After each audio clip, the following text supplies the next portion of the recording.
Well, folks, welcome to one more edition of Politics and Run. I'm Egberto Willis, your host. Thank you so kindly for being here. Welcome aboard, Michael Rudnin. Welcome aboard, AVQ.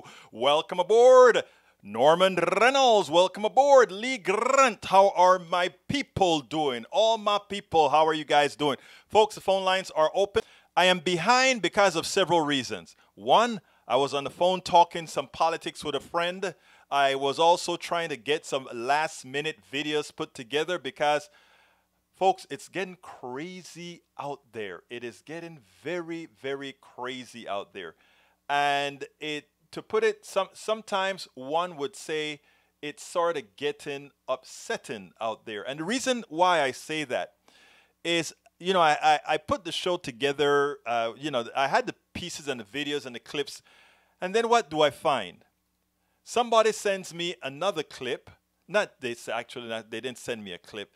They sent me a link that showed some kids walking through a neighborhood with cops holding a gun on them. I mean, watching that one, I'll be frank, it almost made me cry. Because you know what we're going through. You know all the things that we are going through right now. And to think that with all of this happening, police don't have the wherewithal, even if it's within them, not to do things a certain way. Even if they know that they always operate a particular kind of way, don't you just say, hold it. I am going to, at least in these times of turmoil, I won't do anything to rock the vote. Star Foster Alexander, welcome aboard. Kathy C. Courtney, welcome aboard. Don't you just say that? Well, after I saw that, I said, you know what? I need to put this out as fast as possible. Rose, it's in the link. If you take a look, it says Zoom. I just added it to the thing. Let's see. Egbert, are you talking about the Denver incident? Michael Rudnin, let's see. With Daily Mail, children handcuffs. There is another one. Actually, I didn't see that one, Rudnin. Let me go ahead and take a look at that one after I play the thing. I'm going to put the link in there again, Rose, and see if you get it. But I'm looking at it right now in the feed, so it should be there. What I'm going to do is I'm going to. Oh, thank you for. Oh no, that is the. I think what Rose wants is Rose wants the link to talk directly on the internet if she wants to call in. So what I'm going to do, Rose, is I'm going to reply directly to you on Facebook. This is a new thing as well with the link, and hopefully you will get that. Tell me if you got the link, the telephone number. You can either come in with your computer or you can come in with the phone. Dimitri OG, welcome aboard. Dimitri OG, welcome aboard from YouTube. Anyhow, so I don't have any of these videos queued up. So as I am playing them, I'm queuing them up in real time. But the first one, before we get into police action, what I want to do is I want to play you one that from a state center. I want to lay it out because people, whenever we start talking racism, etc. Oh, okay. I'm going to give you that link. It's actually, did I put it in the? It's not in the feed. I'll go ahead and get that link for you, Rose. Actually, it's on my system here. I'm going to pull that up for you because I want all of you to be well informed with what's going on. So I'm going to put the link in the feed right now. For those of you who are watching on, if you go to facebook.com/politicsdoneright, or if you go to our YouTube channel, youtube.com/Egberto Willis, I'm putting the link there right now. Tell me if you guys get the link. I think that's the link that I just sent. Well, I thought I sent it. Let's go ahead and do a copy here, copy link, and put it in there. And there you go. I just sent it. Anyhow, well, I sent it, but it didn't go. That's fine. Anyhow, my brothers and my sisters, I want to first show you, and let's go to that link. And if you notice that I'm a little bit, I don't have all the things queued up for you right away. But people kind of have a tendency to say whenever we talk about racism and these kinds of issues, oh, it's in your mind, or you're just talking, or whatever. I want to play this one for you, and you tell me how much is in the mind. I'll start with the senator in Ohio. So let's take a look at this, and then we'll take it on the other side.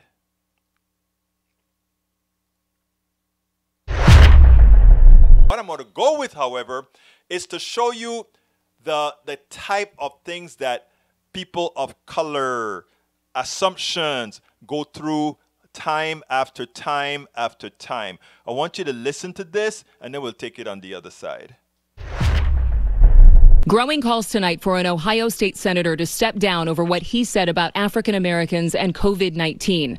Republican Steve Huffman was speaking to the director of the Ohio Commission of Minority Health, who testified the black community has been disproportionately hit by the virus. The senator admitting there are clear disparities, then asking this. Could it just be that African Americans or the colored population do not wash their hands as well as other groups, or wear masks, or do not socially distance themselves? Could that just be the explanation of why the higher incidence? Senator Huffman, that is not the opinion of leading medical experts in this country. So, do all populations need to wash their hands? Absolutely, sir. But that is not where you are going to find the variance and the rationale for why these populations are more vulnerable. The hearing was about whether to declare racism a public health crisis. Tonight, one of Huffman's Democratic colleagues says the words he used and the question he asked highlights what racism is from a systemic perspective. And David, as you mentioned, that state senator, also a doctor, fired tonight from the healthcare company where he works. That company saying that his statements were wholly inconsistent with their values. Huffman apologizing, saying his choice of words was, quote, awkward. His choice of words were, you know, I wasn't concerned about his choice of words.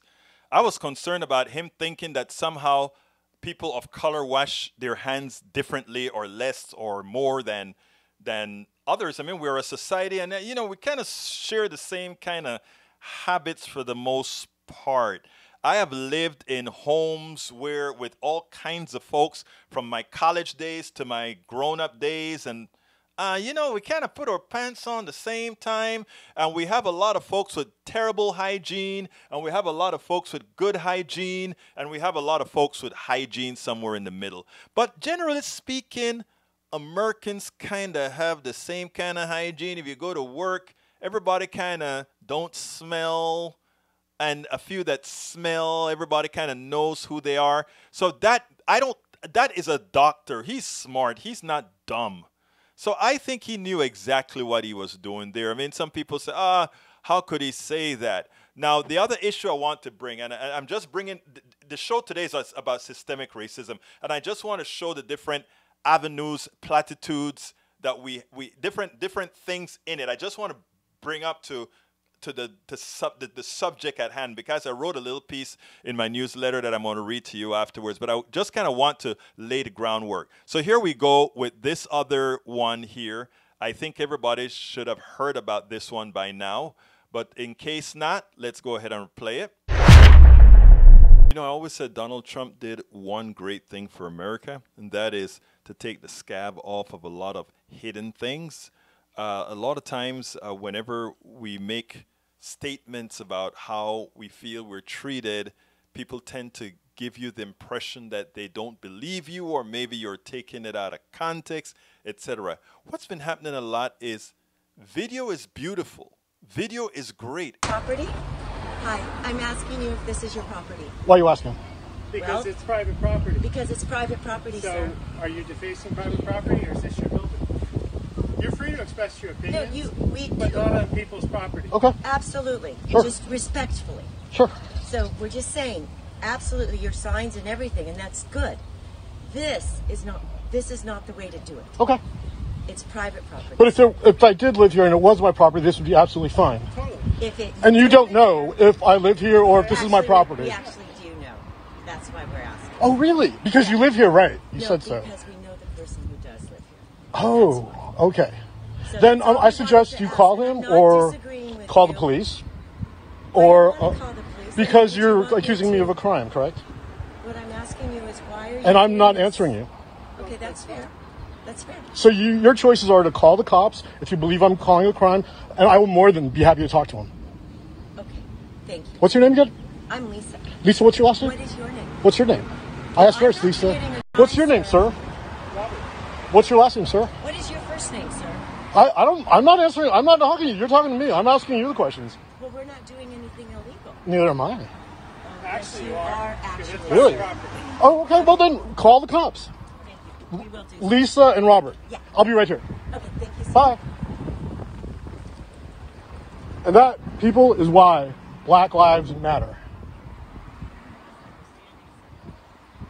Now, I mean, the disrespect is palpable, but not only that, the way she talks to him as if he is a boy. But he just doesn't belong. The presumptuousness, right? What do you think that's based on? Well, I mean, I love what he had to say about his community, however. Check this out.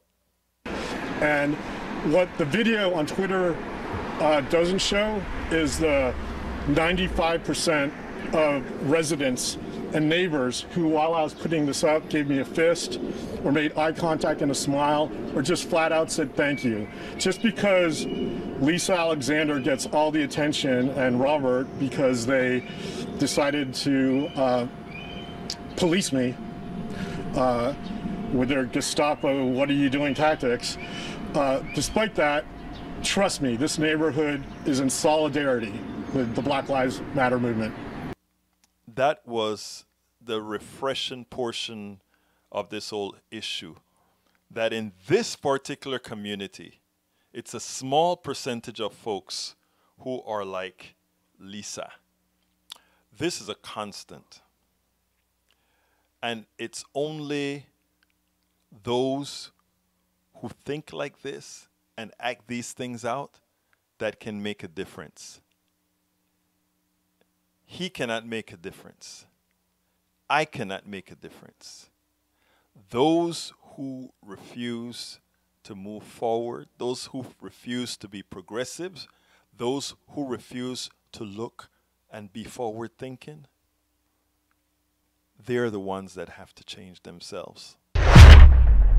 Now, as you can see, by then it was probably 2 or 3 in the mornings. I was tired when I did that one, but hey, you have to keep going. Now, I thought last night, and I called this pastor to see if I could get him on. I hadn't heard a response yet, but I really wanted to get his voice. But this particular incident that I'm going to narrate here is one, I thought it was the worst, you know. When I heard it, I thought it was going to be the worst that I've heard in a while. And then today happened. But beforehand, let me just show that to you, and then we'll take it on the other side. Many like to tell black people, you are overreacting. This stuff about police officers or your enemies or your police officers treat you differently. That is just in your mind. That is just you race baiting, all these kinds of things, right? And we constantly say, no, no, no. In fact, personally, I called the police for nothing. And most people try to call the police for nothing unless it is something violent that they can't get out of, that somehow for sure the police is going to come and do the right thing. Well, this is what this black pastor did in Virginia. Now, he owns a property and he's on his property. 2 white guys come. They're dragging a refrigerator to his dumpster on the property that he owns. And when he told them, you can't do that, this is my property, they leave, they go and they get 3 other people. So 5 people surround him, and he has a concealed license so he can carry a gun. He takes out his gun to protect himself as they're calling him by names and calling him racial epithets, and they don't care about Black Lives Matter. He holds them off with his gun as he calls 911. 911 comes out. The sheriffs comes out. You know what they do? They didn't touch the guys shouting all the racial epithets. They arrested the black pastor for brandishing a weapon that he can legally carry. And as he is taken away in the car, they're saying bye-bye to him. Well, of course, after the whole story comes out, the sheriff puts a video on the website and supposedly put 2 of the officers on paid leave. But what I'm trying to explain here is these are the indignities that even as we smile, even as we go through life as if we're just existing, we know the pitfalls. We understand what the country is all about. We understand how these things happen. Now, this pastor did everything right again, and here it is. He was the one arrested. You know, I started to think, and I said, well, you know what? Maybe the arrest was a good thing because you could have been shot dead by the guys who you're calling for help. And I mean that to the T. He was the one with a gun, I mean, trying to defend himself. But hey, he called the cops. Okay, caller from 727, you're on. Caller from 727. Hey, how you doing? It's Dimitri from Clearwater, Florida. Dimitri, how are you doing, my friend? Doing very well, sir. Thank you so much. First time caller. Love your show. You know, I just have a couple of things to say, a little bit kind of all over the place, but I figured this would be a great format to Actually, at least unload. Yeah, please do, because as it turns out, this was a difficult day for me, so I need to hear from somebody. Let me hear you. You know, I mean, me, I'm Mediterranean and Afro-Caribbean. What that means in English is I'm Greek and Black Cuban. Grew up in Florida, moved down here in the 70s, late 70s, and I've experienced every bit of racism short of murder or a lynching. But everything else I've gone through. And, you know, one thing I do believe is that the governments around the world, they're shitting their pants right now because everyone is George Floyd. They see everyone standing up for equality, justice. You know, what is ours? To be treated like a decent human being. And you see the authoritarian views coming out and how they're trying to silence all of us. You know, let me stop you for a second. What was your name again, sir? Dimitri. Dimitri, that's right, Dimitri. Let me tell you, I'm so happy you said that because I am very happy with the protests that I'm seeing. When I read the newsletter that I sent out, actually I sent it out like 2:30, 3 o'clock this morning. There is something like what you just said, right? The type of protest that we're seeing where it is everybody, it's multi-ethnic, multi-racial, multi-gender, everything multi. I think people are starting to see the truth of what these isms are. And I think that's good. And by the way, you touched my heart, man. We all share Caribbean, Latin, and other ethnicities. So we are brothers. Of course. You know, we all bleed the same. I'm brother with everyone else. I don't care what you look like or you're my sister. Absolutely. If you notice, I call everybody on this show my brother and my sister. And let me tell you, and it's genuine. I like everybody, right? I am this like a social justice, economic justice, criminal justice warrior. I want everybody to have the same opportunity, you know. And it's like it's the blood going in your veins, brother. I think because I have been brought up with discrimination and racism, I'm a complete empath. Right. I feel for people, right. And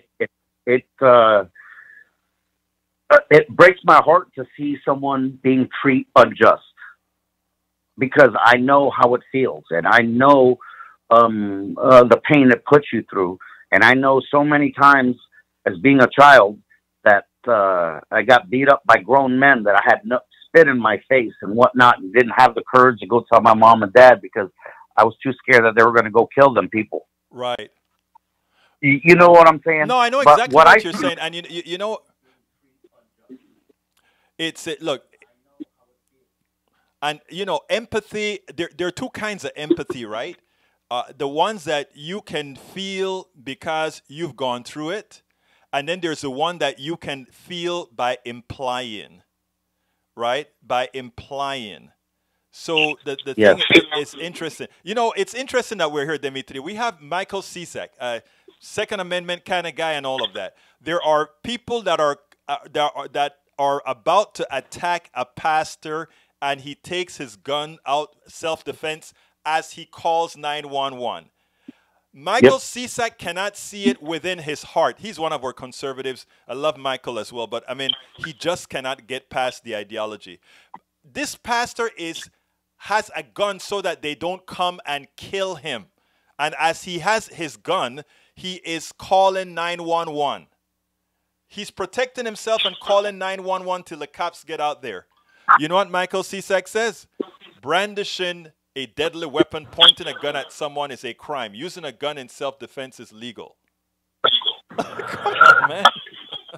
It's amazing that you're playing this clip and this is what you're covering, because yesterday I actually watched like an hour-long, it was like an Amendment 2 right to carry, and they were showing the discrepancies between the white community open carrying and the minority community open carrying. Right. And the discrepancies were disgusting. It is there was police everywhere, around the minorities and whatnot, and they were like being treated like they were a hostile threat.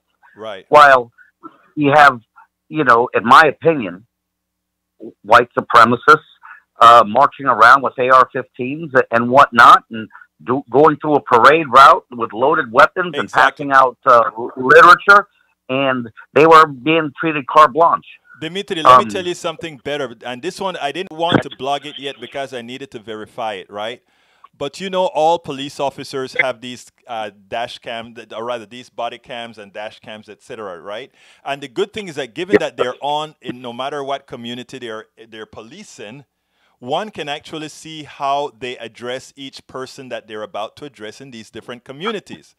And there is a study that's done that takes all the video, and you look at the video as far as how they address people of color versus how they address white people, how they address approach to the incident in black neighborhoods or Latino neighborhoods or neighborhoods of people of color, as opposed to how they approach it in white neighborhoods. And the report that I've seen so far, it's staunch. You can actually see the difference. And what I'm saying, the great thing in having video now is we are going to be able, for people who can think, because remember, there are some people who are still wearing color vests. Now that's why I think we're all being unified around the world, Right. and why this is becoming a worldwide movement because of the instant information age. Exactly. Because you know what? Back in the day, we would hear these stories. We would know someone that happened to, or it might have happened to you, but no one got to see what happens. Now, everyone is seeing, you know what? Everyone wants us to believe it's a culture war. Right. They're trying to distract us with smoke and mirrors. This is a class war. You know what I'm saying? If you are a working class, I'm going to have to let you go now, but I'm glad you said that. I am glad you said that, because we are going to centralize a little bit later on that, because you hit believe it or not, that one statement that you made, my brother, you hit what I really want to talk about. You see, racism doesn't make any sense, right? And most people are good. We have to remember that. Most people are damn good. So we'll talk. But look, I appreciate your call, sir. Please keep listening. I appreciate your time, sir. Calling. Okay? All right. Have a good one, day. brother. Bye-bye. Bye-bye. Anyhow, folks, as we continue, I have the video to show you now that that got on my nerves just before I came to the show, and I had to immediately go ahead and, hello, human, love, solidarity. I'll come to all your messages later. I think I spoke to everybody so far. Here's what I want to show you. This particular clip here really got to me. It's still not complete, because what we have to do is we have to go ahead and see what the Georgia police has to say about it. But check this out, and then we'll take it thereafter. People complain when we try to say what's happening in police departments is systemic, that there is in fact systemic racism. There are systemic problems throughout the country. And when you see the behavior of all police departments seem to be congruous, seem to be exactly the same. They treat bodies of people of color quite differently than they treat bodies otherwise. I have an interview that I did that's coming out tomorrow with a father and son that's going to put a whole lot more of this into perspective. But today, I got yet one more video that was very, very disturbing. And what I want to do is play pieces of it for you. It's right here in the I just blogged it. Take a listen to this. Don't. I'm sick. I can't. They kids. Come on now. Please. Please. Straight teenagers. Please, sir. They kids. Teenagers. They kids, sir. Teenagers. Probably ain't even 16, 17. They're not even of age. Probably even 18. Probably ain't They're even not of even age. legal yet. They kids. They They're not even kids. legal yet. They You can't kids, put it back in the sir. holster. Why That's you an got? option. Why you got a That's an gun? option. Exactly. You can just check them. But I'm why? not checking for myself, guys. But- I want to get spot. But why you have a gun? Who's gonna do something to you? They are kids, sir. They are kids. What they doing? What did they do? What did they do wrong? What did they do wrong? Sir, what did they do wrong? Please. Beat you up or something. They What the hell is they gonna do to you? You sound fucking retarded. This is too much. It's too much. It's they babies. She really can't check nobody. They babies. Yeah, this is in fact too much. This is too much. They have them stretched out. They're patting them down. These are kids 13 to 16, according to what the person on the video is saying. And we have police cars there because they got a 911 call that said there were these black kids walking in a neighborhood, and supposedly, even though they're on public sidewalks, there is a problem. And this is the response that you get from the cops. So we have two culprits here: the people who call 911, and then the reaction from the cops. The people who call 911 know or should know by now what's going on in this country, and two, the cops should know what's going on in this country and how sensitive things are at this point in time. Yes, the problem is systemic. It's systemic in the police force, but we also have to start looking in the mirror. Now, my thing, and this one hurts to the core, right? Because, you know, as adults, we try to protect kids, young people. We try to instill in their minds that police officers are good, respect the police, and you will be respected. Do the right thing. Don't steal. Don't, you know, I mean, all of us tell our kids this. Whoever you are, no, whatever ethnicity, race, whatever, okay? But it is so hard.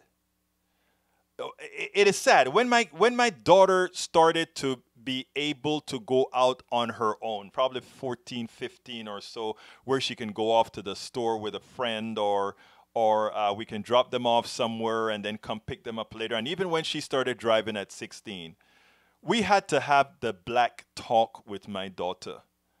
And it's great because I taught my daughter to love everybody. She would tell you this straight up. I told my daughter, love everybody, no matter what they look like, fat, skinny, black, white, Chinese. I don't care what you are. Love everybody and treat them equally. And you know, we had sessions in this room where this studio is now. We spoke about that. And then I told her, and don't be reciprocal in the way you see others treat other people. But then I told her this. As she became, I think, past, I don't know, 8, 9, 10 years or whatever, I sat her down. And this one was tough because she started to cry. And the last thing you want to see is a daughter crying, right? And I looked at her and I said, when you are 5 and 6 and 7 and 8, you are at every party and all the things are going to look great. And then when you become 11 and 12 and 13 is when the segmentation by parents start to occur. And my beautiful daughter, you will see your invitation to parties diminish. You will see your invitations on outings diminish. We are in a very white neighborhood. And I told her this. I told her be prepared for that. So I kind of preempted all these things that my daughter was going to see before they occurred. So by the time they occurred, she was ready. When she heard about her friends having a party or an outing that she didn't know about, she was able to say, oh, I understand. By the way, guys, I know why I wasn't there. Not to worry. We're still cool. My daughter is that kind of a person now, right? She adapts, she goes, and she can have presence in every single domain because that's what she was taught. She was taught how to deal with police officers. She was taught how to deal with racism. She was taught how to deal with all these things, and at the same time I told her, don't suffer from the same cancer. Do not suffer from the same cancer because it affects you more than the others. Those people that are suffering from that cancer of racism, they are, the amazing thing, it is so difficult to hate. It's so stressful to hate. But you know, we do it because that's a learned behavior that we have. What I want to do is I want to go to my to the piece that I wrote for my newsletter. I said, we are all victims of institutional racism. Racism can be hard to talk about. Walls go up. People hold back on statements for fear of it being misconstrued. I follow a strict policy on discussing racism. What is it? It is a policy of no policy. What do I mean? There is nothing anyone of any race can tell me that will make me judge them if they are articulating their own feelings, prejudice, and all. The most uncomfortable feeling is being caged or in chains mentally or physically. And if you're a racist, and by calling you a racist, I'm not talking about somebody I hate. I'm talking about you just being a racist. That's how you were reared. I was reared a homophobe. I got over it by being intentional in doing so. I got over it by not only being intentional, because intentional works on it on the head, but it doesn't work on it on the heart. I know people say heart, no, everything is in the head. Yeah, well, it doesn't work on the muscle memory portion of it. So I made sure and immersed myself not only in the intellectual part of gays are just as good as I am, or gays are not, there's nothing wrong about being gay, but actually being around gays so that I could then instinctively be a part of how things really are. Now, here's the thing. So while we are going through the removal of our historical scab, I think we can get that clean, regrown skin by leaning in without fear. I can say categorically it works.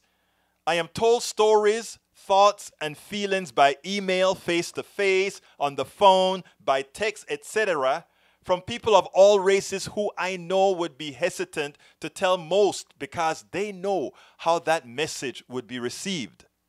They know in turn with me, they will get an honest response they may or may not agree with or want to hear, knowing that any established relationship will remain. We have got to get there to overcome the core of our nation's foundation. We have got to get there to overcome the core of our nation's foundations. We have to be able to tell the truth about how we feel, as even if it's a racist feeling, even if it's a homophobic feeling. We have to get it out so that we can be instructed otherwise, so that we can be convinced otherwise, so that we can see the errors in our ways. Here is a controversial thought. We are all victims of institutional racism. It absolves the individual from playing the game. You see, institutional racism, racism in general, was inflicted on us, all of us, from the inception of this country. It has a reason. And the reason is not that white people are better than black people and black people are better than X people or X people are better. That's not what it's all about. You know, a lot of people think that. A lot of people think that, but that's not what it's all about. It is 2 in the morning. This is what I wrote. It's 2 in the morning, and I need to get this newsletter out, so I cannot expand on this in detail. Maybe I will touch it on today's Politics Done Right, which is what I'm doing right now. But here is the synopsis. Race is a stupid, non-existent thing from a biological point of view. The kidney of 2 white sisters may be incompatible, while one from a black person is compatible. That alone, that biology tells you the race, the coloration, pigmentation is rather stupid. But we base so much of society on it that I have to spend time talking to my daughter so that when she is going through life, living in a white community, she doesn't leave that white community either hating her friends or appeasing her friends or somehow feeling less than. Let me just say, a lot of my daughter's friends used to call her mom because she had her mind so together on these issues.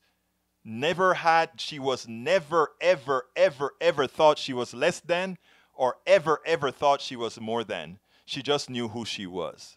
She knows who she is.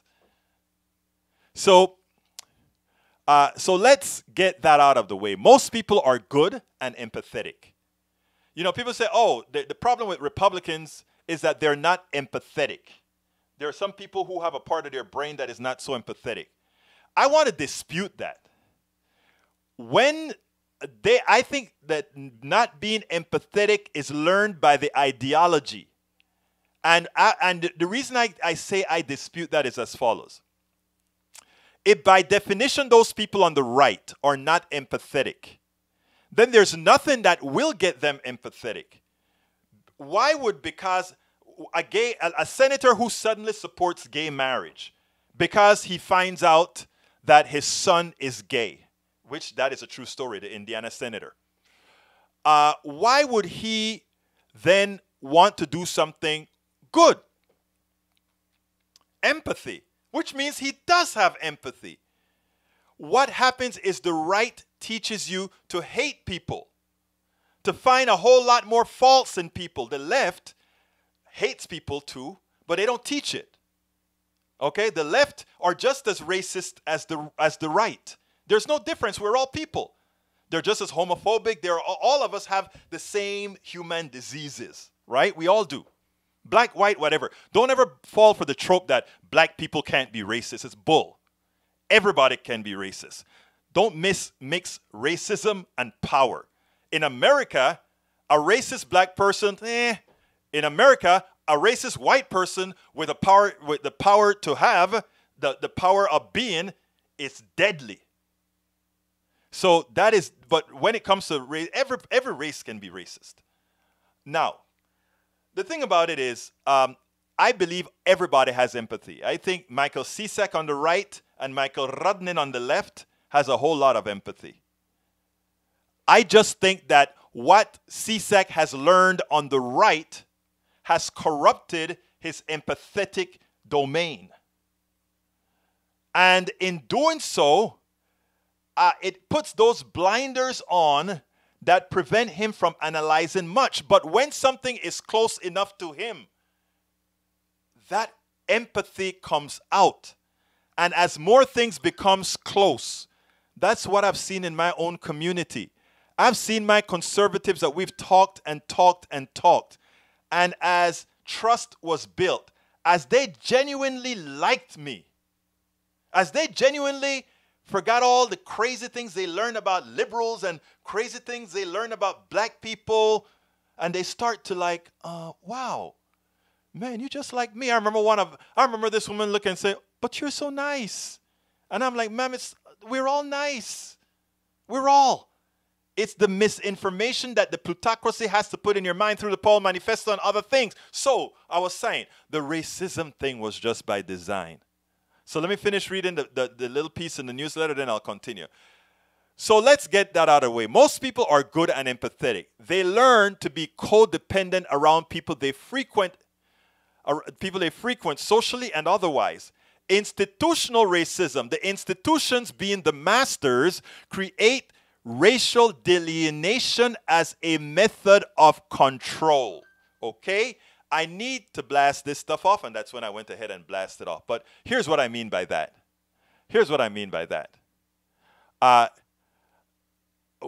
This is the deal here. I have a society. I have a capitalist society. A society that says the following. I want you to go out there in the fields and work. I'm talking about after slavery now. I want you to go out in the fields. Oh, actually, let's start from slavery, actually. slavery could work. I pay people, I buy people, they do all the work to build, to farm. I have the middle people, that is white folks who don't have slaves but work for me or whatever. I pay them enough and remind them how much better they are than those slaves in the field. So they don't mind, everybody likes, there's this called bread and circus, right? You feed people and you entertain people.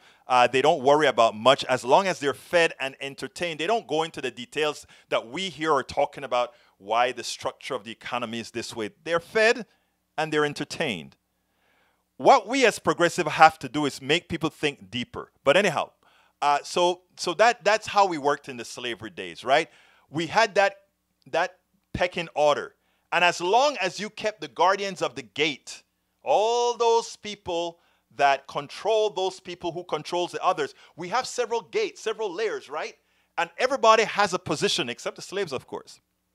But then slavery ends. We maintain the guardians of the gates with all kinds of machinations, redlining, and all kinds of things we use to control, still have people in a particular pecking order. We exploit the lower classes. But eventually there's nothing more to exploit and we need to continue extraction. So we have to go to the next pecking order. And the next pecking order gets used. But that next pecking order is all over the place, right? People in America, right? Always, whenever they see people downtrodden, whenever they see people needy, want welfare, want all these services from government, they love to go to the ghettos or the barrios to show you a bunch of Latinos or a bunch of black folk. Like I told many of you before, my daughter went into Appalachia. My daughter was shocked to death because there are more people living in hell that are white in these areas than they are in the ghettos and the barrios. But the magic is this. Our plutocracy knows what to show. Our plutocracy knows they are not going to show our white brothers and sisters, the majority of them, the 78 to 80-something% that are not living downtrodden in poverty. They are not going to show them that because they are suddenly going to start thinking, you mean that could happen to us too? Deep inside, we kind of make some transitions and we kind of make some that doesn't necessarily make sense. But color is something we can almost see, or race is something that we've been taught to see easily. And if we can see downtrodden people living like septic tanks and trailers, and bad, but I'm not talking just here and there, like in little areas here in around my neighborhood or whatever that's kind of downtrodden. I'm talking about real desolation. If you start to see that, you start to worry. That could be me. So those are the kinds of things that they do, the pecking order and all of that they create. But what's happening in America today?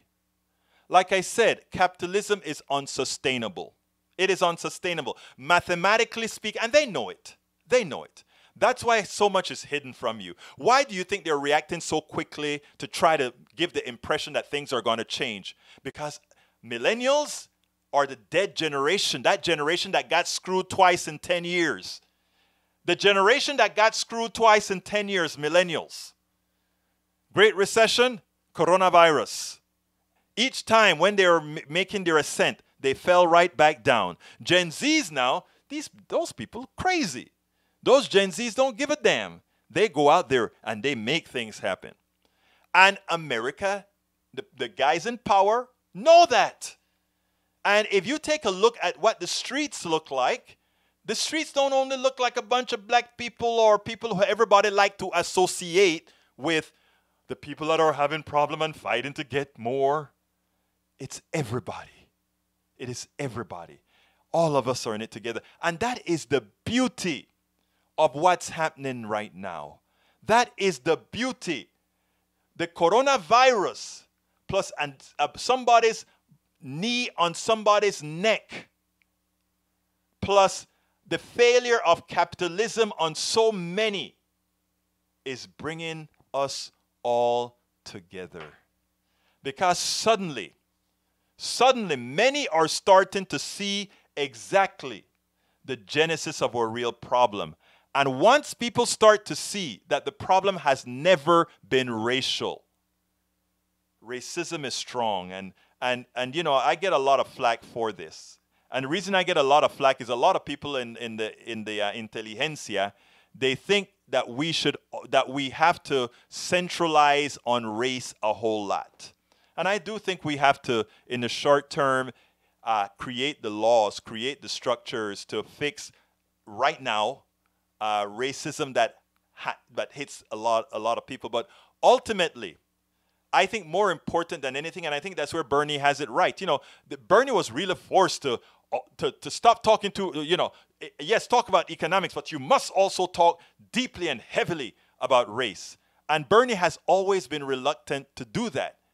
And even though now he's changed his tune because, yes, you know, Black Lives Matter wants to, it definitively, and so does centralize on race, you know, he wanted to centralize on more than that, but now he's kind of coalesced that, yes, we're going to centralize on that as well. But the important thing is I think his original message has always been right. Because I think that once you break down the system that depends on racism, once you destroy the system that depends on racism to succeed, it depends on people thinking that they have more worth than others. The stockbroker has more worth than this person, and this one has more worth, and we control worth by entry into that system. In other words, we control how many minorities we can get into these different levels of entries of control. We control all these things. And why do we have to control that? Why do we don't control it by people's intellect, but we control it by race? Why? Because if we want to maintain control below, we must keep the pecking order. We must keep the pecking order. Now, let me go ahead and start dealing with the questions now. Bruce says, we maybe should stop labeling people by gen. I wish we could. I'm technically speaking I'm born 61. I'm a baby boomer. I think you are a baby boomer too, Brother Bruce. But both of us, I think, I'm on the Gen X, older Gen X cusp. I wish we could. But I think too many in these two generations, older Gen X's and baby boomers, have the policies that they're supporting that goes in contrast to what millennials and Gen Xers, younger Gen Xers and Gen Zs need, and and not wanting to change at no cost by seeing things through their eyes. I don't know how we not, and tell me, Bruce, tell me where you think I'm wrong, because you know I like the dialogue. I don't know how we don't specify that. I don't know how, but tell me how else can you think we get around it by not specifying our generation more than likely. Is it different as black and white? No, I don't think so. Explain. I don't know what you exactly mean. So explain what you mean by that. Or maybe you should call in. But anyhow, let's see what else. Yeah, you should call in, Bruce. Let's see what else here. Mike Cesek. Let me kind of get to the top here. And salute everybody. Michael Rudnin, AVQ, welcome aboard. Lee Grant, welcome aboard. Rose Williams, welcome aboard. Para ver, Star Foster Alexander, Kathy Courtney, Rose Williams. Let's see, Dimitri, I spoke to you by phone. Dimitri, Lawrence Sims, Lee Grant. Of course, there's Bruce Pollard. Let's see, who else am I missing? Curtis, how you doing, brother Curtis? Let's see, para ver. I know I have Mike Cisak. Human loves solidarity. Yes, human loves solidarity. Love you, Bain. Let's see who else is here. Reynolds, brother Reynolds. Para ver. Okay, great. All right. Okay, I think I've got to anybody. All right. Lee Cisak says identity politics depends on racism. By separating people by race, then pitting one group against another. No, that's not identity politics, CSAC. That is what politics did. I hope you kind of understood what I was talking about, the reason for using race, Mike. If not, please play it again, because if I'm not clear, maybe we should have a private conversation or something like that. Because, I mean, it's ironic that what you're saying is sort of similar to what I'm saying, just not with respect to identity politics. When you says pitting one against the other, you're right about that. That is how capitalism succeeds. That is how it succeeds. Otherwise, why the hell would you work for somebody when they're getting most of your net executable work? Think about that. That's the definition of capitalism, right? You do the work, somebody else makes the profit. They say they invested capital, you invested capital too. Your arm, your limb, your intellect. Why is that worth? Actually, it is definitely worth more than their capital, but somehow you reward their capital more, Mike, and you're happy about that? Come on. All right, let's see. Para ver. If Michael Rudnin, if people have all their basic needs met, they are unlikely to revolt against the system. Problem being that there's a whole lot of people who don't even have their basic needs met, or persistently struggling to pay for getting all those basic needs met. Poverty is a leading cause of crime and revolution. That is so true. And you know, the first sentence of that is important, Rudnin, in that if people are just satisfied, many people don't need fairness, they just need satisfaction. Brother Lewis said, Roberto Lewis says, it should have started in the beginning by not labeling people. If you burn in America, simply it should be, you're born in America, you should be an American, not black American or white American. I agree with that. The problem is we didn't start there. And when, Roberto, when you and I walk into a room, the first thing people see is our hue. The second thing they do, many, not all, but many, is to make assumptions about us based on our hue. When I see my brother Bruce, the white guy, comes into the room, we all make an assumption about Bruce. The assumption about Bruce is generally positive. The assumption about Egberto and Roberto is generally not so positive. Those are the things that our society has brought to us that we are starting to mitigate. Okay, Mike, CSAC, capitalism, free market has one color, green. No, sir. No, sir. Once I say the word redlining, that makes your statement moot. I wish it didn't, but it does, sir. Okay, let me get 832 on the phone real quick, and then that's going to be the last call. Come on in, 832. Oh, hi, this is Bruce. Hey, Brother Bruce, talk to me, sir. So I'm just worried, you know, I have a son who is in the maybe Gen Z or maybe millennial. You know, there's a big overlap in there. And yeah, I think he's a Gen Z. When I called him that, he looked, and we're Jewish, he looked at me as though it was somebody had called him a Jew. Really? And yep.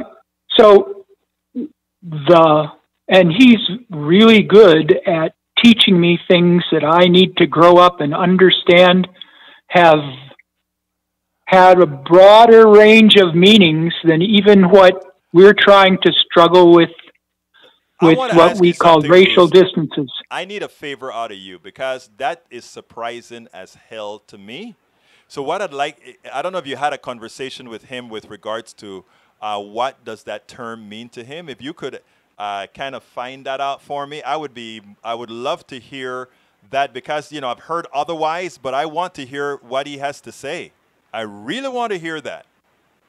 Yeah, so we had that discussion, and he said it's a label that people who don't fit a stereotype are jealous of or want to use to put somebody down, rather than to build them up. I get it. It's funny because in my sense, I build up Gen Zs, Gen Ys, millennials, because I think these guys are our future, right? But I guess you're right. A lot of us, the older folk, have used those terms pejoratively. I think I get it. I get it. I get it. Yeah, I mean, I heard people at these seminars that I sometimes go to, and they bring a special talk in, and they bring somebody in and they talk about that gen, about how it's so much better in different ways or so different in different ways.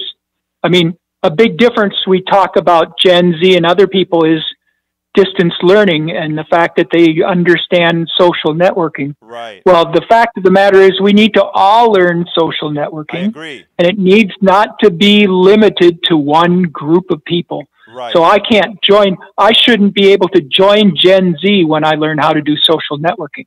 Right. Right? That's right. It should just evolve to something that's a wholeness that we can all share together and walk away feeling fuller and more contented with our lives. Brother Bruce, that is where I would love us to be. I don't get in there. I think, like, I don't know if you read the blog that I wrote about getting over my homophobia, what, 30 years ago or so? I did. Okay. We're such good friends that I know where you're coming from and where you are and your tolerance at this point. Yeah, well, I'm glad to hear that. But what I wanted to do is, if I'm going to say these things, I want folks to understand I've had faults that I've corrected intentionally, but any other faults people discover, I intend to correct intentionally as well. And so I'm not really calling this a fault of you, director of our thoughts here. I think that I'm raising it as something in a discussion that is something that we need to think about and be a little bit careful of. It's the same thing as when I tell jokes that, they're funny up north, but they're not funny down here. And Bruce, don't I know your jokes, brother? So... But you know what, Bruce? Look, I appreciate the input. Let's keep that out. Keep calling, listening, watching, and let's make sure we get this stuff right. Look, thank you so kindly for calling in, brother. Yeah, and I appreciate everybody that like Michael and CSEC and everybody. I appreciate hearing what they have to say and seeing what they have to say, because I think that of all the different places, this is a spot where everybody's talking and not just calling each other names or making a bigger difference between each other, rather than finding something in the middle where it's going to be better for us. Exactly. So thanks that's a lot. What we got to do. We got to be able to talk, all of us, and that's why people. I get stuff with when it comes to CSAC and Ledo and Lee. People are like, I get all these private things that says ban them, get rid of. I'm like, no, I love these people. These are my conservatives, man. These are my guys. Yeah. When I say that, you know what I mean. These are, I mean. I mean, everywhere I go, I have the same thing where you just, how can you think that way? I want to say that, but then I go, I understand. Right. That there's something there, and somehow, I mean, it's the same as Mr. Trump today, did some right things way too late and made them partisan, which I think is wrong, but he did some right things. Right. And maybe it'll open. I mean, maybe the water will flow a little bit better now. Bruce, I'm up on the clock. I appreciate you. Okay, thanks a lot. Yep. And thank you so kindly for calling in, my brother. Righto. All right. Thanks for everybody. Folks. Yep. Let me tell you something, guys. We've got to go. We're 2 minutes over, but we started, I think, 2 minutes late. But anyhow, thank you so kindly for being here. I love you all. Keep coming back. Please make sure to share. That is how we are going to move this stuff forward. I don't have time to play my store and all that good stuff right now. I got to get out of here. My name is Egberto Willies. This is Politics Done Right, and you know how I end this, baby. I am what? Out! I'm Egberto Willies, host of Politics Done Right, an independent news program. I post several news videos of interest every day. I ask you so kindly to subscribe to my channel, and please leave me some comments. Thank you very much.